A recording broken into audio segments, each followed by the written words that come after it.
નમસ્કાર દર્શક મિત્રો, એટ ગુજરાતમાં આપનું સ્વાગત છે। લોકસભાની ચૂંટણીમાંથી પીછેહટ કર્યા બાદ ભાજપના નીતિન પટેલ રાજકીય સંન્યાસના માર્ગે વળી ગયા છે।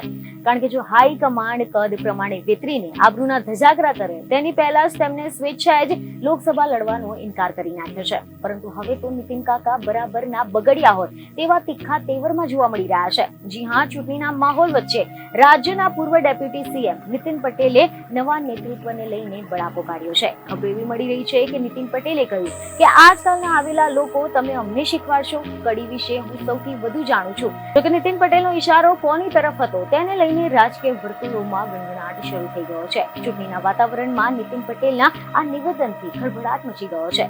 હવે જો આપણે આના વિશે ડિટેલમાં વાત કરીએ તો મીડિયા રિપોર્ટ અનુસાર એવી માહિતી મળી રહી છે કે કડી પાલિકાના કાર્યક્રમમાં જાણે ભાજપનો જૂથવાદ સામે આવી ગયો હોય તેવું ચિત્ર સામે આવ્યું હતું। કારણ કે કડી પાલિકાના કાર્યક્રમમાં નીતિન પટેલે પોતાના વિરોધીઓ સામે બળાપો ઠાલવ્યો છે।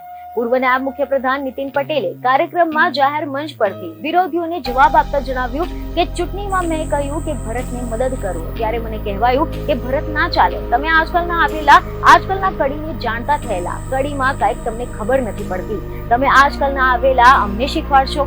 તો આ સાથે જ ખબર એવી મળી રહી છે કે નીતિન પટેલે વિરોધીઓને મુંહતોડ જવાબ આપતા જણાવ્યું કે કડીમાં કયો કાર્યકર ચાલે અને કયો કાર્યકર ન ચાલે એની મારા જેટલી કોઈને ખબર નહીં હોય। કોઈ ચમચાગીરી નહીં કરવાની, પરંતુ તટસ્થતાથી કામ કરવાનું છું। પ્રજા મારી જોડે છે, મારે કઈ લેવાનું નથી, ચૂંટણી લડવાની નથી, હું ઉમેદવાર નથી જે મેં જાહેર કરી દીધું છે।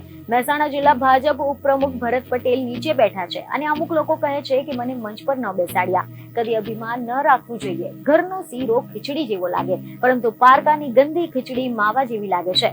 જોકે તેમના નિવેદન બાદ એ સવાલ ઉભા થયા છે કે નીતિન પટેલ કોને ટકોર કરી રહ્યા હતા, કોણ છે એ નેતા કે જેને નીતિન પટેલે જાહેર મંચ પરથી આવી સલાહ આપવા માંગે છે। બીજને ખબરો સાથે ફરી મળીશું। ધન્યવાદ।